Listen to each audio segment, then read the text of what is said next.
Olá, muito boa noite, pessoal. Hoje nós estamos aqui para receber o Newton Nogueira, da Vida de Guia. E nós vamos testar essa plataforma nova, que é o StreamYard, para mostrar uma live mais interativa para todos vocês. Então, vamos começar a nossa live entrando aqui agora o nosso convidado, o Newton Nogueira, da Vida de Guia. Olá, Newton, tudo bem com você? Oi, Luciana, tudo bem? Tudo bem. Então, Newton, vamos começar devagarinho a nossa live, o pessoal vai entrando e acompanhando a nossa programação aqui. Então, para quem não me conhece, eu sou a Luciana Zagonel, que coordena a Biologia, e estou trazendo o Newton Nogueira, lá da Praia Grande, para falar com vocês sobre as atividades feitas nos aparatos da Serra. Então, Newton, pode falar para o pessoal um pouquinho sobre a sua história, sobre a sua formação, a sua atuação aí nos aparatos da Serra, para o pessoal conhecer um pouco mais sobre você. Muito obrigada por ter participado com a gente aqui nessa live. Espero que seja bem proveitoso para quem estiver nos assistindo aí.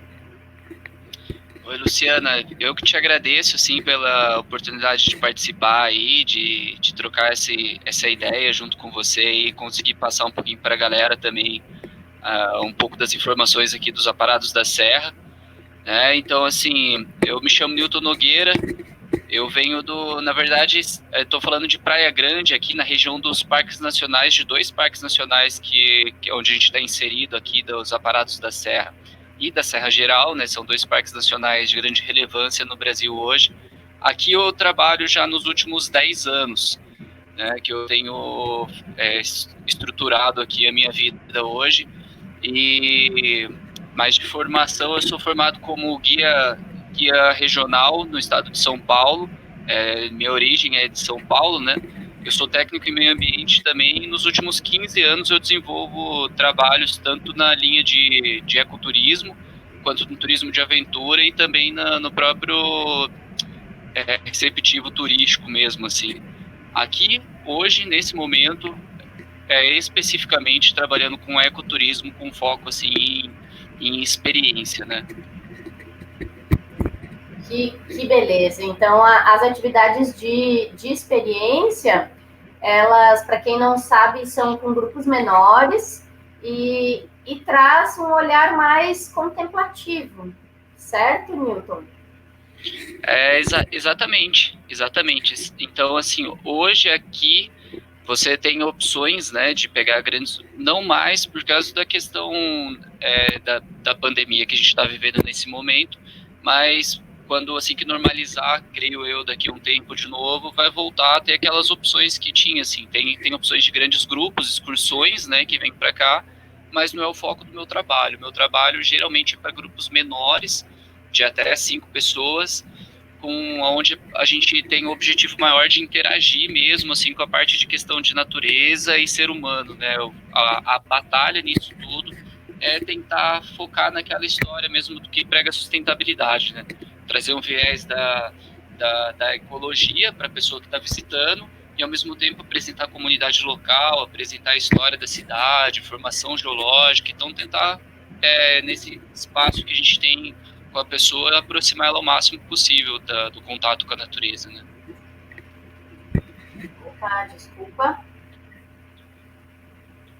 Desculpa, Newton, eu estava testando aqui.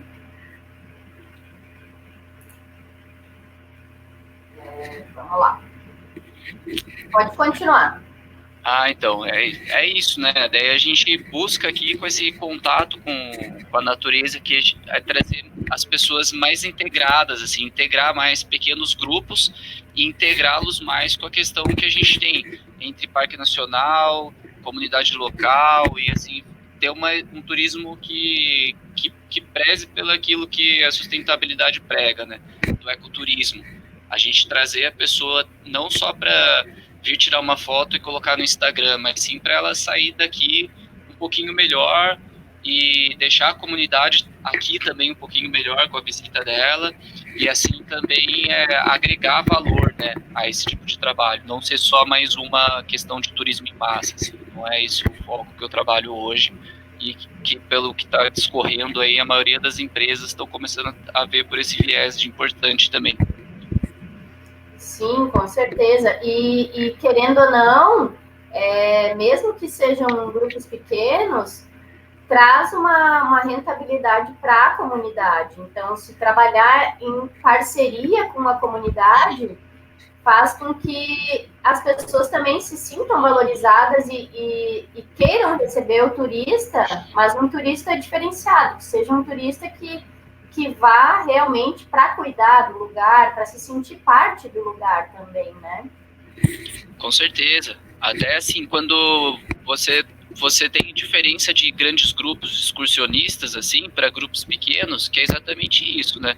Geralmente tem grupos muito grandes, os caras vão chegar aqui de manhã com ônibus, descem, descarregam as pessoas, fazem a trilha, vai agregar outros guias junto a esse grupo, né?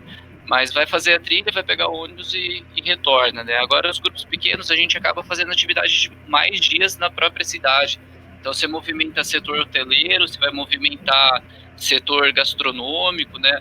A gente tem poucos aqui, mas é questão, assim, de souvenirs, né? Mas a gente, em questão de gastronomia, a gente tem restaurantes que a pessoa pode circular por aqui para ter uma experiência gastronômica, digamos assim, e também vai ter a questão das hospedagens que vai movimentar nisso tudo, né? Então, você acaba gerando mais frentes de trabalho, além do que só o seu trabalho como guia, assim, no caso, para agência ou qualquer coisa assim, né? Sim, com certeza. E, Newton, qual que é a maior parte das trilhas assim que o pessoal procura você para realizar nos Aparados da Serra? Qual que é a campeã de busca assim para realizar a trilha?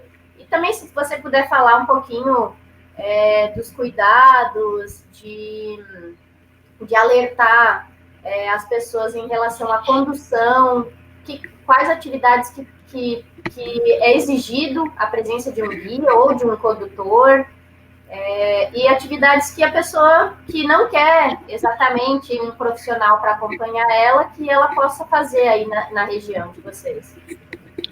Então eu posso fazer uma apresentaçãozinha também daqui, da região, assim? Claro, pode. A live é sua. A gente está focando nos parques nacionais, né? Aparados da Serra e Serra Geral, mas nada impede de você falar aí também de tudo que engloba essa região aí de Praia Grande. Então tá, vamos porque vai ficar mais fácil de contextualizar, assim, né? Claro. Seguindo na linha da sua pergunta, a gente tem bastante atividades aqui e algumas delas são as mais procuradas, digamos, as mais comerciais até, digamos, por esse modo, né?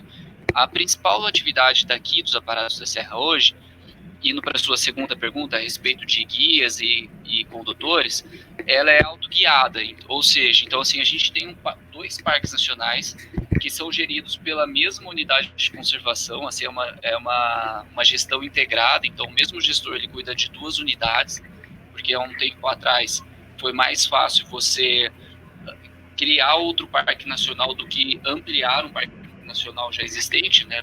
Porque, como todo mundo sabe, o Brasil perece muito por causa da burocracia, então conseguiram criar, pasmem, por Fernando Collor de Mello, o Parque Nacional da Serra Geral, que foi o último parque agregado a isso, e o primeiro dele é o Aparados da Serra. Então, dentro desses dois parques, as atividades também são integradas, assim, você pode conhecer tanto a parte de cima do cânion para fazer alguns passeios por lá por cima, onde a gente diz também que são atividades autoguiadas, porque você não tem obrigatoriedade de contratação de guia, e as trilhas elas são de fácil acesso e com algumas até com acessibilidade para pessoas com deficiência, para idosos, né? Então, nesses parques nacionais você tem essa parte de cima para ser feitas as trilhas, tanto lá no Aparados da Serra quanto na Serra Geral, onde está o Fortaleza, o Cânion Fortaleza, está entre os mais conhecidos da Serra Geral, e o Itaimbezinho, que é o mais conhecido, mais buscado, inclusive, assim, o capa de revista nosso aqui é a parte de cima do Itaimbezinho. Nesse mesmo cânion, a gente tem por dentro dele, que a gente chama na parte de baixo. Já a parte de baixo, ela fica em Santa Catarina. Daí sim, há necessidade de contratação de guia. E é das trilhas mais procuradas, quizá até uma das trilhas mais conhecidas do Brasil hoje, é a trilha do Rio do Boi, que fica dentro do cânion Itaimbezinho, no Parque Nacional dos Aparados da Serra.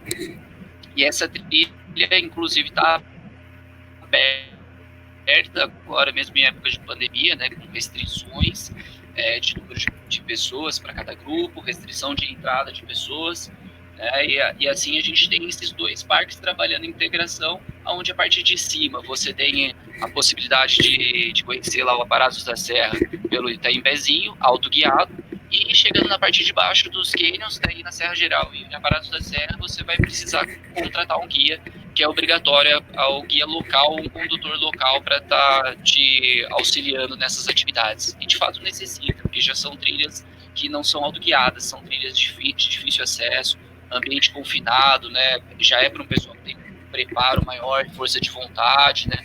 Vai atravessar por água, então assim, essa trilha do Rio do Boi, que é a nossa pérola de ouro aqui, nossa pérola sagrada, aliás, ela tem duração aproximada de 6 a 8 horas de caminhada. Então você faz 10 travessias de rio para ida, depois mais 10 para volta, caminha sobre leito de rio pedregoso, anda com esquema de marcha aquática. As travessias, geralmente você vai chegar com água até perto da cintura, em alguns lugares, né, para cima do joelho, normal a água sempre. Então são trilhas que requerem contratação de guia, não só pelo perigo que a trilha pode ser para um leigo que está visitando essa parte do Parque Nacional, mas também porque o guia ele é um ator de proteção ambiental, né? Eu costumo dizer que o guia não é importante só para poder mostrar caminho. Se fosse assim, a gente colocava no GPS, no Wikiloc, né, e saía seguindo. O guia ele também, além de ser um agente de transformação que vai incluir, vai aprender, eu aprendo muito ao longo do caminho com pessoas que visitam essa região, mas a gente também passa informações de relevância, né, assim, a respeito de preservação, a respeito de formação, a respeito da história local, sem contar também que grupos acompanhados de guia, você não vai achar lixo em nenhuma parte do Parque Nacional onde só entra com guia, né? Porque... Aqui, só para deixar um gostinho no pessoal, nós temos uma fotinho aqui do Newton para mostrar para vocês. Espera aí que vamos... Aí, compartilhando a tela. Aí, todo mundo está conseguindo ver nossa foto? Esse aí é o Rio do Boi. Esse é o ponto final do Rio do Boi, né? Quando a gente chega. É óbvio que isso é no verão, né? Agora no inverno ela tá um pouquinho mais dolorida para ser realizada. Até sábado, agora eu tô indo lá com 2 pessoas. Mas já vamos pro frio, né? Isso é no auge do verão, assim, essa fotografia foi tirada. Sim, e como você disse, é no final, né? Então, aqui é só alegria, né? Até chegar aí, o pessoal passa por alguns perrengues até chegar no final da trilha do Rio do Boi. É isso mesmo. E é aquilo, né? A pessoa tendo um preparo físico já, assim, moderado, assim, preparo físico aqui, né? Tá acostumada a caminhar, ela vai tirar de letra para fazer uma trilha dessa, embora tenha 8 horas de duração. Mas é mais psicológico o negócio, né? E físico também, que vai ajudar bastante.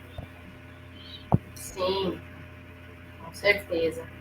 Agora vamos voltar aqui.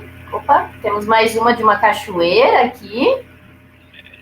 Essa é a cachoeira do Braço Forte também. Isso aí também dentro do cânion, né? Então, assim, dentro dessa mesma trilha, o que torna ela mais interessante ainda é que você vai tendo cachoeiras ao longo do caminho para tomar banho, vão ter piscinas naturais ao longo do caminho. Então, assim, você acaba tendo a opção de se refrescar ao longo do caminho, o que torna uma trilha muito agradável, né? Embora longa. é uma experiência única, assim, para o visitante. Sim, com certeza. Então vamos. Bom, eu sou muito suspeito para falar da trilha do Rio do Boi, né? Porque assim, eu vim de São Paulo para cá, de um dos lugares que eu acho um dos lugares mais lindos do planeta, na minha opinião, que é Ubatuba, litoral norte de São Paulo.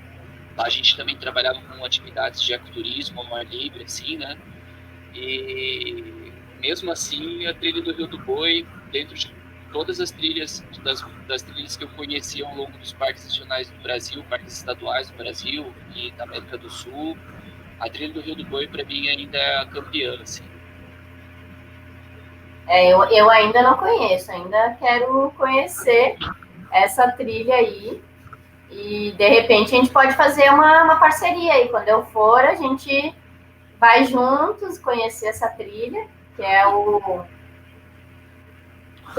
a galinha dos ovos de ouro aí da região, então. Sim. Não, com certeza, você já é nossa convidada aqui. Boa. Então, eu não sei se você estava. Eu acho que eu te cortei aí na hora que eu fui apresentar as fotos. Não, acho que foi tranquilo, tá?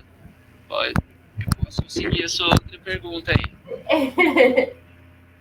Então, Newton, também eu vi que tem um projeto aí na região de geoparque dos aparatos da Serra, dos caminhos do Cânion do Sul, é isso? Exatamente. Sim, o projeto Geoparque hoje, ele visa, eu não vou lembrar de todos os municípios agora aqui, mas pega bastante parte dos municípios aqui que abrangem tanto a região de Cânion quanto a região do litoral, entre Torres, Morrinhos do Sul, Jacinto Machado, Praia Grande, Cambará do Sul, né? E aí ele contempla não só a parte de geologia, quanto natural, histórica, cultural, social. Então o Geoparque ele já está sendo feito um trabalho grande aí há um bom tempo, né? Para conseguir erguer de fato essa bandeira e ser reconhecido como Geoparque aí pela Unesco, né? Sim, a gente tem alguns no Brasil, mas são poucos hoje em dia. E eu achei interessante que aqui no Sul está tendo esse projeto. Eu achei muito legal. Já está se encaminhando bem, assim, para tudo indica. Ainda nós somos aspirantes a ter esse título de geoparque, essa região que abrange esses municípios todos, né? Mas já está bem encaminhado, né? Estão sendo feitos trabalhos para conseguir integrar tudo isso, que você precisa ter um conjunto de fatores que vão dizer que aquele lugar ele merece ser um geoparque. E esses fatores são aquilo que eu tinha dito antes, né? Tem que estar social, geológico, cultural, histórico, tudo bem integrado e funcionando de maneira coerente, assim, coesa, para ser considerado de fato geoparque. Se ele conseguir abordar todos os sistemas de maneira equilibrada, é um local que tem grandes chances. E aqui a gente já tem bastante disso, né? A gente tem a área geológica de grande relevância, a gente tem a área ambiental de grande relevância hoje em 2 parques nacionais, tem parque municipal junto que vai integrar lá Guarita e Torres, né? A região das falésias ali do litoral norte do Rio Grande do Sul também abrange, né? Morrinhos, daí você vai para Jacinto Machado, onde a gente tem até paleotocas, né? De tocas compridas, escavadas em épocas pré-históricas. Então, assim, a comunidade local está sendo trabalhada, a gente tem comunidades quilombolas ao longo da região aqui também, que vão ser abraçadas por essa questão do geoparque também. Então, hoje a gente tem uma grande expectativa a respeito que se levante essa bandeira mesmo para a questão disso aqui virar um geoparque, tombado pelo Unesco e tudo mais, né? Sim, tomara que consigam esse tombamento pela Unesco, porque é muito importante a criação desses parques para valorizar e preservar também, né? Com certeza, com certeza. E assim começa a ter mais investimentos também para as áreas, né? Assim, você tem um destaque a mais em mapas, né? Do mesmo jeito que tem pessoas hoje que saem procurando roteiros de parques nacionais, tem pessoas que também, no Brasil não tanto, mas fora do Brasil você vê pessoas procurando roteiros de áreas de geoparques, né? Então isso aqui vai dar um âmbito maior para a gente em reconhecimento também, assim, para conseguir colocar mais pessoas ainda a conhecerem essas áreas aqui que são tão bonitas, né? Sim, com certeza. E você falou antes, Newton, que vai levar algumas pessoas para conhecer a trilha do Rio do Boi agora nesse final de semana. Então, só para falar um pouquinho para o pessoal, como é que está funcionando a visitação agora nos parques em relação à pandemia? Se a pessoa pode ir sozinha, essa região da base do cânion, você já falou que é necessário ter o condutor, né? Mas como que está funcionando a visitação para as pessoas que não estão conseguindo ficar em casa e que querem estar fazendo essa visitação, né? O recomendado é todo mundo permanecer em casa o máximo possível para evitar que a gente leve o vírus daqui para lá, de lá para cá, e enfim. Mas a gente sabe que tem pessoas que mesmo assim querem visitar. Então, como que está funcionando a visitação nos parques agora? Excelente pergunta, porque assim, é uma dúvida recorrente, né, de como que está funcionando, porque a maioria dos parques nacionais no Brasil hoje estão fechados, né, fora do Brasil, no mundo inteiro, os parques, a maioria seguem fechados por conta da pandemia. Aqui, o Aparados da Serra e o Parque Nacional da Serra Geral, depois de algumas reuniões online, obviamente, entre associações locais de guias, a gente conseguiu fazer uma solicitação ao governo municipal e em órgão federal, isso também estadual, para a reabertura dos parques de maneira que a gente conseguisse conciliar a segurança do visitante e a segurança do município em si, né? Ou seja, antes você tinha aí um perfil de parque nacional que na parte de cima recebeu em torno de 1.600 pessoas, e na parte de baixo dos cânions, que como é mais confinado, mais difícil acesso, a capacidade de carga é menor também consecutivamente, né? E aí, assim, o trilho do Rio do Boi entravam 132 pessoas ao dia. Hoje pode entrar 55 pessoas, né? Os grupos que eram de 12 pessoas para cada guia, hoje são de 5 pessoas para cada guia. Então foi reduzindo para a gente conseguir ter um distanciamento também, né? Todas as regras são envolvidas de álcool em gel, uso de máscara obrigatório. Aí faz com que a gente ganhe segurança na hora de guiar, né? E que mantenha a segurança das pessoas que estão visitando e que essas pessoas também mantenham a segurança das pessoas que estão habitando nesse nosso município. Então, assim, a pergunta a respeito está aberto a parte de baixo hoje, porque infelizmente a parte de cima dos cânions, que compreende a parte do Rio Grande do Sul, teve um aumento maior em alguns municípios, que compreende ali a parte de Cambará do Sul, Caxias, a Serra Gaúcha ali. Então teve um aumento e a mudança de bandeira para laranja passou a ser vermelha, e o Parque Nacional achou por certo fechar de novo, seria a solução, assim, fechar a visitação na parte de cima. Então hoje a gente tem a visitação aqui na parte de baixo, por enquanto ainda segue aberta, e aí a gente espera que isso não atrapalhe tanto o desenvolvimento para a gente, porque tem muitas agências que dependem dessa abertura do Parque Nacional, muitas pousadas que dependem de hospedar, assim, que também estão seguindo critérios rigorosos, assim, né? A Daiane, minha esposa, que é sua amiga, né, inclusive, ela trabalha numa pousada aqui, que são meus masters, meus parceiros, assim, e a pousada, pode falar na pousada? Pode falar, sim. A pousada Caminho dos Canyons, que é a pousada que a Daiane trabalha, eles seguem um padrão rigorosíssimo, assim, na parte de segurança na hora de receber os clientes, né? tem um prazo, assim, você tem um prazo de um dia para poder esvaziar, para deixar o quarto em descanso, para depois fazer a higienização, distribuído álcool gel para os visitantes, o cara não, já faz o check-in pelo próprio celular antes de entrar na pousada, né? E assim os hóspedes que estão hospedados e são encaminhados para as trilhas também seguem esse mesmo padrão de segurança, né? Então a gente está funcionando muito bem, assim. Eu, particularmente, acho mais seguro a pessoa vir fazer uma trilha do que para um shopping hoje, né? E mais saudável também. Sim, com certeza.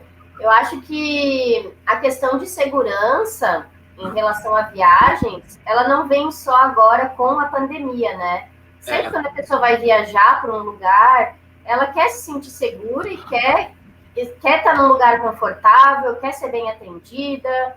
E eu acho que essa questão da pandemia veio realmente para as pessoas valorizarem esses detalhes, que na hora que a pessoa está viajando, é tudo oba-oba, é tudo muito lindo, maravilhoso, e acaba, quer segurança, mas não tem um pouco de segurança que a própria pessoa, né, de colocar no local sem... como turismo de massa, às vezes. A pessoa vem, usa, tira foto, mas agora a questão primordial de uma viagem, de qualquer lugar que você for, se for para uma trilha, for para um atrativo, os atrativos estão fechados, né? Mas é a segurança. Então, é bem importante a gente frisar isso para que as pessoas possam viajar mais tranquilas, né? Com toda a certeza do mundo. E também outra coisa que é interessante, assim, de ser reiterado, é a questão mesmo de ambientes que são regulamentados, digamos desse modo, né? Porque as pousadas, hotéis e hostels aqui, campings, eles têm que seguir por lei a questão de segurança hoje e sempre, né? Mas hoje ainda tem uma fiscalização maior a respeito disso, pelas recomendações que o governo federal, o Ministério da Saúde, acabou recomendando. Essas recomendações aqui vocês precisam seguir. E esses órgãos que são regulamentados, tem um quadro de funcionários, vigilância sanitária, está tudo dentro dos conformes. Isso é monitorado, né? Inclusive, tem algumas pousadas hoje e agências de turismo estão conseguindo até tirar o selo de segurança para épocas de pandemia, né? Assim, dizendo que esse ambiente é um ambiente controlado. É o turismo legal, não é? É o selo? Se não me engano, é turismo legal o selo que está... Que as operadoras de turismo estão conseguindo, profissionais também. Tem alguns profissionais aqui de Florianópolis que já conseguiram também esse selo. Então, é bem importante para o turista poder estar visitando um lugar que está comprometido com todas essas medidas, né, de segurança. E é interessante, cabe também lembrar que é interessante a pessoa que está viajando sempre buscar coisa regulamentada, né? Não buscar empresa séria, buscar pousada séria, que está lá regulamentadinha, certinha, porque isso vai garantir que ela tenha mais segurança também no quesito visita dela dentro do ambiente e que vai ajudar também, né, a incentivar outras empreendimentos que estão vindo aí a se manter regular, né, se entrar em cadastro, ter selo de segurança e tudo mais, faz com que a gente aumente a qualidade do serviço para cima, né? Então, assim, a busca sempre é por estabelecimentos, empreendimentos sérios e regulamentados. Isso vai te garantir mais segurança, maior segurança na hora da sua viagem, principalmente em épocas de pandemia agora. Você vai ter certeza que os caras têm um padrão a ser cumprido ali e regras a serem cumpridas que são fiscalizadas. Então, isso é uma dica boa também, que as pessoas que venham viajar, não esqueçam que só porque ela está viajando não tem mais pandemia, a pandemia ainda está ocorrendo. Então, assim, vamos respeitar, né? Vamos principalmente aqui, que é cidade de interior, a gente, eu costumo dizer que a gente do interior, assim, nós somos meio brucutu, né? Daí a gente fica meio com vergonha de falar pro cara, põe a máscara aí, né? Principalmente os mais velhos, assim. né? Já tem pousadas de amigo meu que a mãe do cara é dona da pousada, mas ela que recebe, ela que faz a comida, ela que, né? E aí entra uma pessoa sem máscara ali, ela, você tem vergonha de falar para ele por máscara, né? Então, assim, vamos respeitar também o local que você está vindo, não é porque você está viajando que acabou a pandemia, pelo contrário, corre o risco ainda de você trazer vírus para uma cidade pequena que tem pouca infraestrutura, digamos assim, para receber esse tipo de coisa externa, né?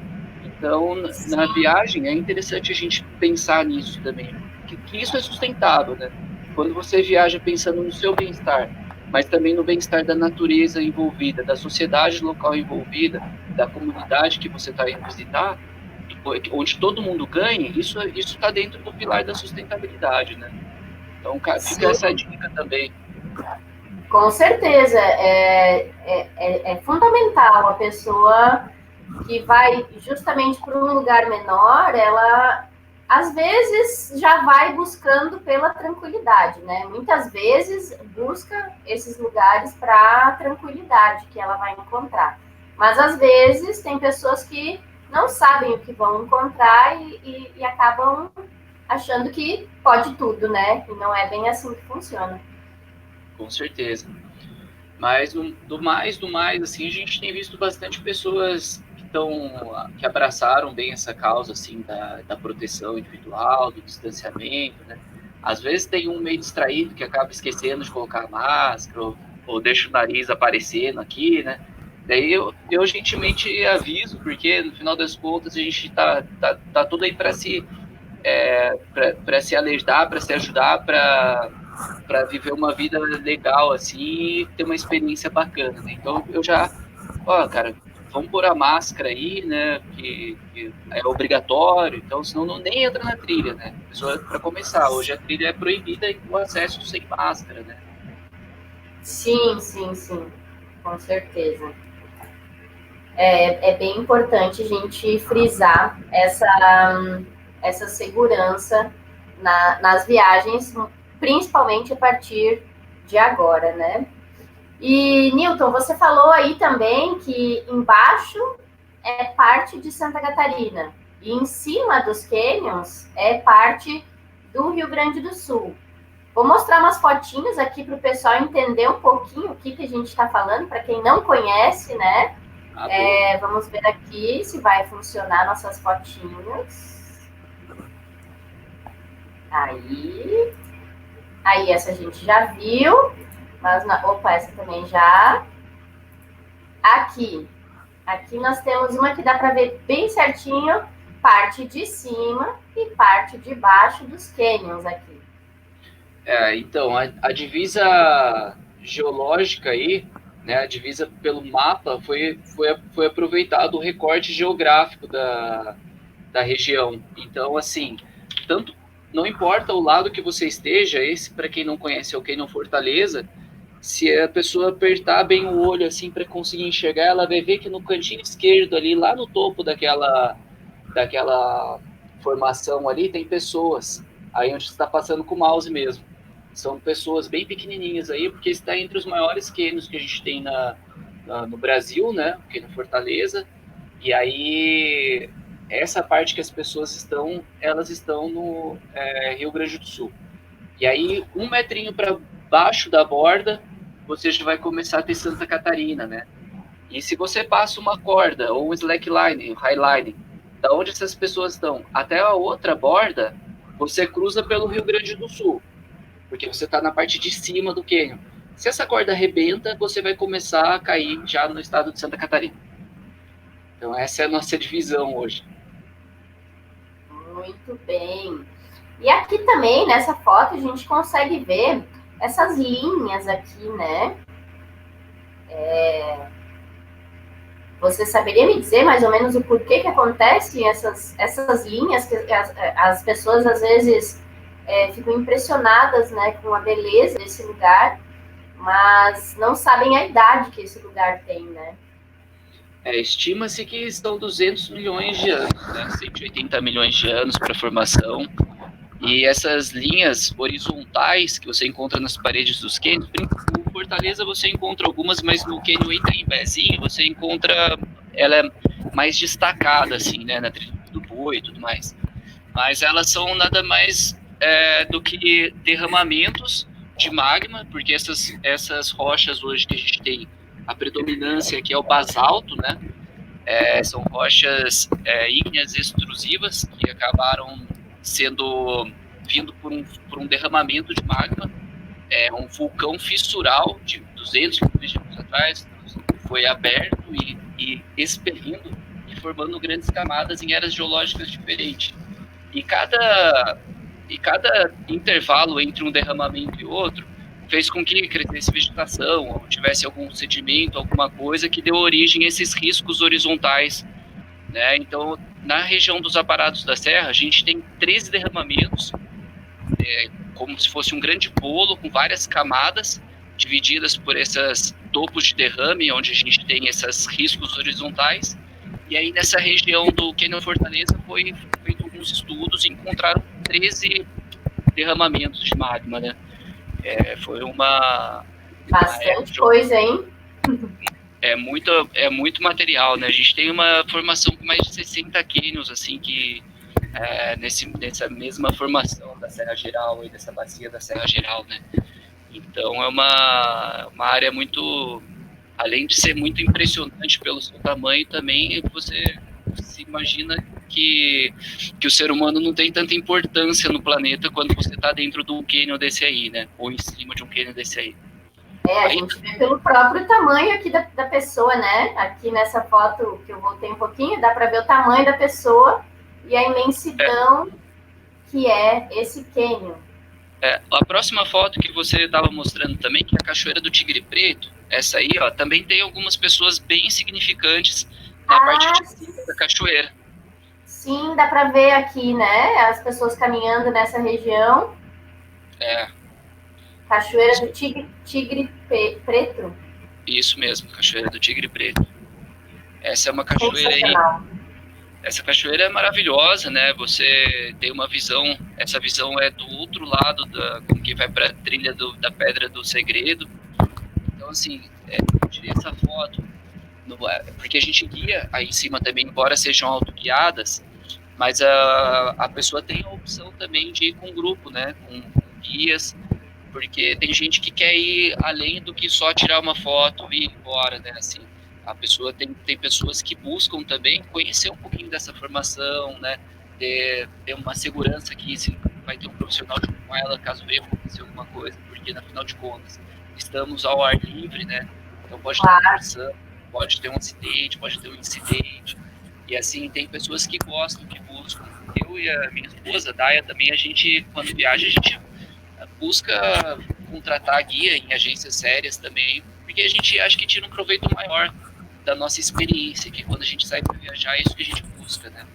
Recentemente a gente esteve no Peru para fazer algumas atividades lá, e aí acabou que a gente, mesmo em lugares que eram autoguiados, a gente optou por ir com guia e foi muito mais engrandecedor o passeio do que aqui quem viesse ia só ver um aglomerado de rocha, mas com guia o cara vai sair sabendo que, cara, essa rocha tem mais de 200 milhões de anos, o ser humano nem estava pensando em começar a devastar o planeta ainda, isso aqui já estava sendo formado, tinha movimento, e são áreas que são geologicamente ativas, né? Então, assim, o cânion está em constante formação, ou deformação, digamos assim, porque ele tem vários deslizamentos ao longo dos anos, cada chuva, cada cheia vai transformando, mudando de rio. Então, são áreas riquíssimas e você engrandece muito mais isso quando você está com a presença de uma pessoa que conhece o local ali, né? E quando acontece isso que está acontecendo aqui nessa foto, Newton, as pessoas ficam muito frustradas quando vão por acima do cânion e não conseguem ver nada dele? Então, aí vai do ponto de vista da pessoa, né? Eu costumo falar assim que a gente deve viajar com o coração aberto. Claro, com certeza. Mas sem expectativas. Embora nem eu mesmo consiga viajar sem expectativas, muitas vezes eu me frustro, né? Então, é difícil, né? Mas a gente tenta passar aquilo que a gente sabe que dá ruim, né? Então, assim, expectativa destrói o passeio da pessoa. Se ela chega lá, ainda mais se ela passou assim, ó, tô programando minhas férias, não façam isso, por favor, cara. tá programando as férias, não fica em blog, em canal de Instagram de pessoas que são blogueiros, porque isso só vai ver foto maravilhosa. E aí, assim, você vai com aquele... Eu quero ver daquele jeito, quero tirar naquela posição, quero ficar igual essa pessoa na beira do cânion, e não é assim, às vezes. A natureza é dinâmica, né? Então, se você tá com o espírito aberto, para mim, em dias que dá isso aí que a gente chama de viração, eu acho que fica lindo o cânion também. Né? A paisagem, ela se transforma, né? Você tem uma formação por causa da proximidade com o oceano, é muito fácil, né, em épocas de verão, acontecer esse tipo de coisa, porque, assim, muita evaporação do mar, a gente está a 30 quilômetros do oceano, com um paredão de 1.000 metros do nível do mar, e a 30 quilômetros, então qualquer umidade relativa que venha, ela vai estancar nesses paredões e, de repente, vai se condensar e virar nuvem. E isso faz com que você não enxergue nada, né? Mas quando tem os momentos de abertura, deixa um ambiente assim, digamos que até jurássico. Você acaba entrando em outro tipo de experiência dentro do que não é só aquela questão do céu azulzaço e as paredões contrastando, mas fica bonito igual. E você falou que esse evento ele acontece mais no verão, né? Então, para o pessoal, claro, a gente não pode dizer que com certeza vai ver o cânion aberto, mas para ter mais possibilidade de ver o cânion aberto, é recomendado ir mais no inverno, então, visitar essa região? Então, a região dos Aparados da Serra também ela tem essa peculiaridade, né? Ela ainda consegue ser rica por isso, porque ela te dá condições de você desfrutar daqui, tanto no verão quanto no inverno, né? Assim, mas tem datas mais indicadas, sim, né? Tipo, inverno é mais indicado você fazer a parte de cima do cânion, né? Porque o tempo ele é mais estável, você tem menos inversão de temperatura, o que mantém sempre mais estável o tempo, né? Então, assim, o inverno ele acaba sendo mais propício para a pessoa visitar a parte de cima. Já no verão, já é o oposto, assim, né? Como a gente já está com calorão, os passeios param de ser contemplativos, que a parte de cima era mais contemplativa, você não tem possibilidade de tomar banho de rio, tomar banho de cachoeira, né? E aí isso você transforma para o verão a parte de baixo dos canyons uma melhor opção, porque daí você tem esse lance do calor ajudar para você tomar um banho de rio, banho de cachoeira, e o clima na parte de cima ele costuma mudar bastante no verão, porque entra mais nebulosidade, e essa mesma nebulosidade e umidade relativa do ar, ela não vai atrapalhar na hora que você fizer a trilha por baixo. Não tem importância, porque ela é incrível que ela segue uma área que ela trava aquelas nuvens, que é aproximadamente aí a 500 metros do nível do mar. Então ela fica mais ou menos na metade dos paredões ali, e ali fica travada às vezes o dia todo. Mas você vai andar por baixo do cânion e vai conseguir enxergar de baixo para cima tranquilo. Né? Então, sim, são datas mais indicadas em inverno, parte de cima, e são datas mais indicadas para o verão, a parte de baixo dos cânions. Mas nada impede de você fazer o inverso também. Só tem que estar ciente disso, que no verão você tem mais chances de pegar uma viração ali, que é essa formação de nuvem repentina. E para evitar isso, visitar cedo, porque geralmente de manhã está aberto o tempo, né? Então facilita para a pessoa visitar na parte da manhã. Assim. Sim. Eu já fui lá nos canyons na parte de cima, só a parte de baixo não conheço ainda. E já peguei situações em que ficou totalmente fechado e situações de ele aberto. E no inverno a gente foi, tava um frio assim do cão, né? Tava aquele frio de congelar, mas foi incrível, né? Porque quanto mais frio, parece que menos a viração acontece, mais limpo fica aí pra gente ver o cânion, de fato. Exato. Então, é que a questão do inverno é que você tem menos evaporação, né, do oceano, assim, no caso, né? No verão ele aquece muito, e todo fim de tarde tem uma chuva, e essa nebulosidade vem para cá em forma de massa de ar, já se transforma também em nuvem, às vezes, né? Então, o inverno, ele, embora tenha esse frio alienígena aqui em cima, mas você consegue ainda desfrutar bastante. Assim, se o seu objetivo é vir para fotografar, o inverno ele é mais garantido para isso. A luz é melhor no inverno, fotografia, por exemplo, né?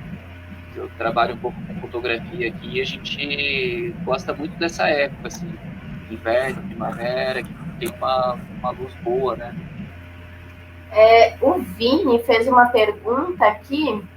Seria um canal de escavação? O Canyon? É. Né? Então, na verdade, o que contam os geólogos é que os canyons, eles... se for nesse tipo de escavação que ele está citando aí, daquele que a água esculpiu e foi cortando aquela formação rochosa a ponto de transformar aquilo numa vala, e a gente ter duas paredes com um leito de rio cruzando no meio, daí isso sim um dos fatores, né, essa escavação, digamos, desse modo. Mas um dos de uma forma mais natural, né? Uma escavação de uma forma natural pela própria força da natureza. Do famoso intemperismo, né? A gente teve ali o intemperismo biológico ali agindo, né? Então, assim, você tem também, assim, outros fatores que ajudaram a formar o químico. Não só uma escavação, no caso, assim, da água ser responsável por erodir toda aquela formação geológica, mas também teve do lance da própria separação continental. Porque conta os geólogos que há 200 milhões de anos atrás, em épocas de Pangeia, aí, Gondwana, Laurásia, depois, começou a haver a separação dos continentes. E isso foi justamente quando já estava formado esse maciço rochoso com esses 13 derramamentos, digamos desse modo. E nessa separação ajudou a esculpir as primeiras fissuras, para depois dar origem à passagem de água, e a água ajudar assim a esculpir o resto. Mas não é só uma escavação causada por erosão de água, e sim também pela separação dos continentes e pelas próprias raízes de árvores que vão modificando e rachando chuvas, vento, pressão, depois temperatura, aquecimento, resfriamento, faz com que dilate ou expanda ou retraia as rochas, fazendo com que haja mais erosões. Então, não é só a água esse fator responsável pela erosão toda do cânion. A gente tem vento, temperatura, clima, né, que ajuda também nessa escavação, digamos desse modo, assim, para a formação do cânion. Claro, e a gente está falando aí de milhões de anos atrás, né? Então, ele não se formou tão fácil assim, né? Foi um longo processo que aconteceu para que ele seja do jeito que é hoje, que a gente possa estar visitando ele, né? Exatamente, ele continua sendo escavado ou erodido, porque a cada chuva forte a gente tem deslizamentos intensos aqui dentro, né? Você tem ainda árvores que estão crescendo no meio das fissuras, porque devido ao próprio resfriamento das rochas, né, dessa formação geológica da Serra Geral aqui, o próprio resfriamento muito abrupto que saiu do núcleo da Terra em forma de magma incandescente e já encontrou com a atmosfera e resfriou muito rápido aquilo, também trincou muito. Então a gente tem uma formação que às vezes ela é toda cisalhada e trincada, e isso fez com que alguma ave foi ali, depositou uma sementinha, começou um líquen, começou um musgo, depois veio uma ave, depositou uma sementinha, aquilo começa a nascer uma figueira. E aquela raiz ela vai abraçando aquelas fissuras e de repente bate um vento, a raiz alavanca aquela laca de rocha e sai um deslizamento dali, né? É muito comum a gente estar dentro do Rio do Boi e escutar rochas caindo, por exemplo. Então tá aí também o porquê que é importante quando você está com um profissional que conhece a área, um guia, um condutor, porque ele sabe o local que vai ser, que tem menos deslizamento, o local que está menos disposto a esses grandes paredões, né? A gente tem que entender que dentro do cânion, essa fissura, essa escavação que teve por conta da água, separação, temperatura e tal, a gente tem uma parede de mais ou menos 600 metros que a gente vai caminhar por dentro dessas paredes aí, às margens dessas paredes, e em algum momento algum pedaço inteiro de rocha pode se deslocar. Então é muito comum a gente ver quedas de rochas ao longo da trilha, de repente, depois de uma grande chuva, que nem deu agora essas grandes chuvas, eu estou super curioso para ver como é que vai estar a trilha, porque eu sei que o leito do rio ele muda, né? Então pode ter tido um deslizamento animal mais para frente, assim, né? Pode ter deslizado grandes áreas. Então, assim, é um ambiente muito dinâmico, né? Sim, totalmente, né? Ele está totalmente em transformação o tempo todo, né? A gente que não repara isso porque é muito sutil essa transformação que acontece dia após dia. Só quando tem uma cheia ou um deslizamento que é mais visível isso, né? Assim. Com certeza. Então, assim, acho que um dos fatores que a gente sempre estuda aqui, sempre repassa, né? A gente trabalha muito com grupos de estudo de meio também, assim, com grupos de colégio, e às vezes tem assim, grupos de estudo científico mesmo. Um dos fatores também é essa, de formação do cânion, também é essa questão da água levando sedimentos e subindo, erodindo, né? Um dos fatores que ajudou a se formar esses cânions que a gente tem hoje aqui. Sim, que beleza. E Newton, tem algumas outras atividades que podem ser feitas na região dos cânions, além de trilhas, assim, de ser mais contemplativo, de banho de cachoeira. Tem gente que faz rapel, highline, essas outras atividades aí dentro do parque também? Olha, acertou em cheio que aqui, assim, a região dos aparados também, pela questão do cânion, vou começar por uma das coisas que deu origem ao nome cânion, assim, né? Porque até então, na maioria das vezes, aqui, pela comunidade local, é chamado de peral, né? Então, assim, os antigos, eles não chamavam isso aqui de cânion, né? Cânion é uma palavra americanizada, né? Americana, na real, que a gente escreve com um AY ali, mas algumas pessoas escrevem com A-N-I, né? Não tem importância, não dá diferença, porque a palavra em si é uma palavra americanizada, assim, que vem do canyon mesmo, né?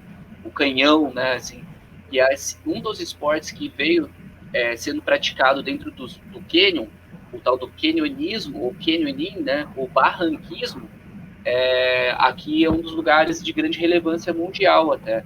Recentemente a gente estava com o pessoal da Associação Brasileira de Canyonismo, que estavam querendo explorar para quando acabar essa pandemia a gente poder sediar uma das etapas do encontro nacional aqui, justamente por essa relevância que tem a região. A gente tem aqui hoje, por exemplo, o Canyon Malacara. Eu já vou começar logo pelo mais hardcore, assim, né? Isso realmente não é para qualquer pessoa. Eu faço, às vezes, nem sei porquê, né? Esportivamente, porque assim é um esporte que exige bastante. Ele é um dos mais perigosos, né? O Malacara. Ele ficou fechado por um tempo, não ficou? E agora reabriu? Então, para a prática do esporte canyonismo, ele é fechado ainda, embora esteja previsto no plano de manejo do Parque Nacional, né? Que é aquele documento das unidades de conservação que garante algumas diretrizes a serem seguidas dentro do Parque Nacional. O Canyon Malacara, ele tá só para entender assim em contexto, tá? A brincadeiras à parte dele ser muito difícil e tal, o esporte em si, canyonismo, para quem não sabe, eu vou explicar assim já até para a pessoa que não conhece, nunca ouviu falar de canyonismo, ela vai ter uma ideia do que é. Então assim, ó, canyonismo é um esporte da onde você busca transpor obstáculos pelo leito do rio, saindo do ponto A e chegando no ponto B. Ou seja, saindo do ponto alto do cânion e chegando na parte do pé do cânion ali. E nessa transposição de obstáculos, você vai precisar caminhar por água, que a gente chama de marcha aquática, vai precisar saltar alguns lugares que tem cachoeira, que você não precisa colocar corda, e alguns desses lugares dentro do rio você vai ter que nadar. Outros ainda, que é o que mais nos agrada nesse esporte, você vai ter que fazer o rapel. Então, que o rapel em si é uma técnica utilizada para o esporte canyonismo. Esse canyonismo nada mais é do que sair do ponto A ao ponto B, buscando o leito do rio, onde você vai ter que fazer dezenas de rapéis. O Canyon Malacara ele tem 17 rapéis, do topo dele lá até a chegada. E alguns desses rapéis eles ficam no que a gente chama de brete. O brete, que são as áreas onde fica o maior confinamento nosso, numa escadaria de cachoeiras, que você não tem área de escape mais. Uma vez que você colocou a corda na cachoeira para começar essa descida, você não tem mais opção de sair pelas laterais. Em boas partes desses trechos, esses trechos se chamam bretes. O Malacara, então, ele é o queridinho dos franceses, porque os próprios franceses que criaram o esporte canionismo conquistaram, que é o nome que a gente dá para quem conquista, é quem desce pela primeira vez, colocando os pinos que a gente usa hoje, por exemplo, ou a via que a gente segue dentro do cânion. Então, o Malacara, embora esteja entre os 10 principais cânions do mundo para a prática de canionismo, está entre os mais difíceis para a prática do canionismo, ele ainda não está liberado por questões burocráticas num país onde tem mais papel do que atitude, assim, na hora de desenvolver as coisas, né? Falta de força de vontade e tudo mais acontece também, assim. Esperamos que, né, agora, para via de conhecimento também, o Parque Nacional cogita-se a possibilidade de entrar uma concessionária, e veja bem que daí não seria uma privatização, né? Não estão vendendo o Parque Nacional para uma empresa explorar, mas sim uma concessionária que vai trabalhar integrada com o Parque Nacional, se for tudo certinho, comunidade, agências, áreas de interesse, para conseguir viabilizar esses tipos de ações, né? Então, assim, liberar o esporte. Hoje o canionismo é um dos esportes que pode se praticar dentro do cânion, mas, assim, tem outros lugares que a gente consegue fazer comercialmente que está liberado. Porém, o nível esportista hoje, a maioria eles não estão liberados porque estão exatamente dentro das áreas do Parque Nacional, né? Outro esporte que é praticado aqui também é o base jump. Vamos começar pelos esportes assim, para extraterrestre, daí depois a gente começa a vir para esporte que os mortais fazem também. Mas o base jump é um esporte que está sendo bem buscado aqui pela galera, porque até já saiu reportagens no canal off, com o Sabiá, o brother nosso veio aí saltar, né? E aí você salta, o base jump é a prática de você saltar de algum local com paraquedas nas costas. Então, assim, os canyons também têm essa facilidade, pelos enormes paredões que a gente tem, você tem essa possibilidade de praticar esse esporte também, né? Se caso você tiver um bom... Esse é bem radical, né? A pessoa tem que gostar bastante de aventura, porque se lançar no cânion só com paraquedas, e se o paraquedas não abre?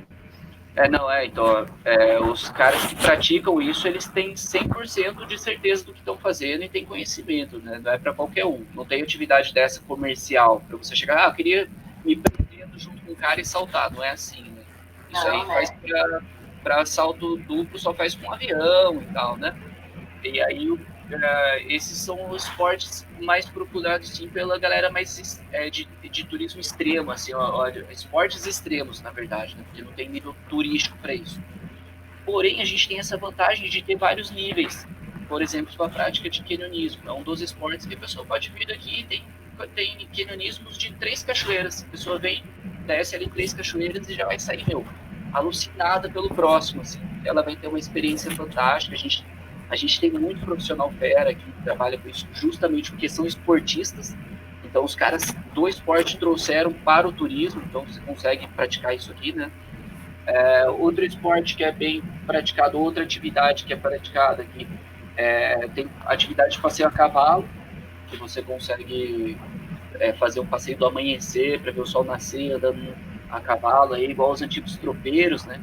Que é essa região, uma rota antiga de tropeirismo.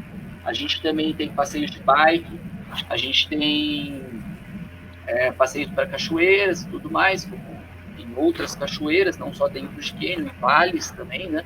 E a gente também tem, assim, hoje um dos que mais se destaca aqui, que é o passeio de balão, né? Você pode fazer voos de balão na região do cânion aqui. Você sai na parte de baixo do cânion e vai chegar mais ou menos na altura do topo do cânion para ter uma visão, assim, alucinante, 360, dos aparatos inteiros ali, né? Então, nossa, que incrível! É algo que está se destacando bastante, assim, hoje, né, na questão turística, assim.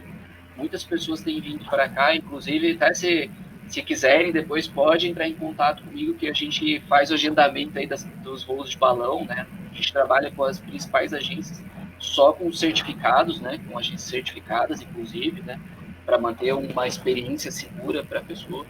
Então, assim, a gente tem bastante atividade, assim, bastante opções. Né? Tem passeio de quadriciclo, tem tirolesa, tem rapel em si, só o rapel para descer no cachoeirismo, rapel seco, né? Circuitos de tirolesa.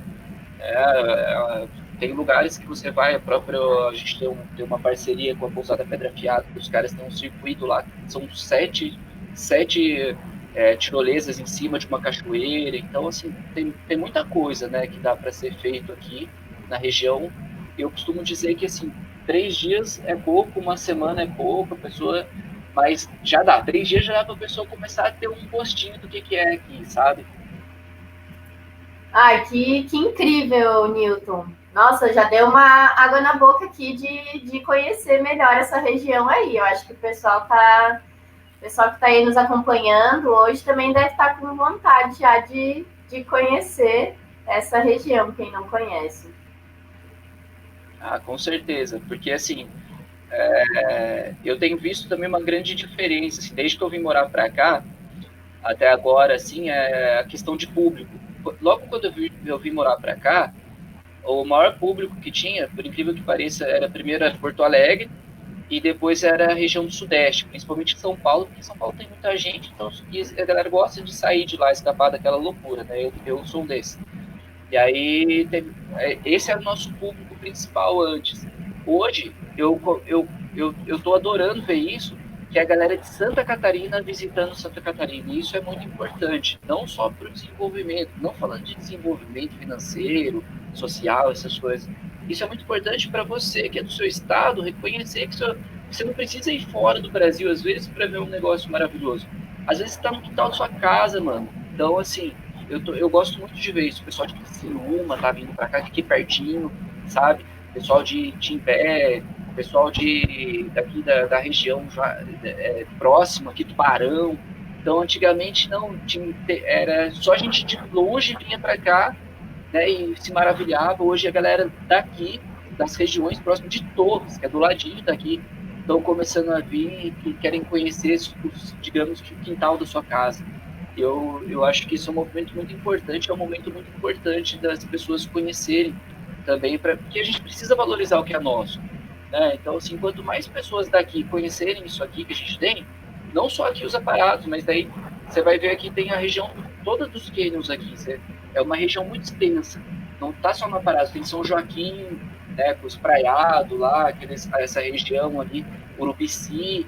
Então, quanto mais a gente conhecer a nossa própria região, mais a gente valoriza a nossa região, mais a gente cuida do que é nosso, assim, né?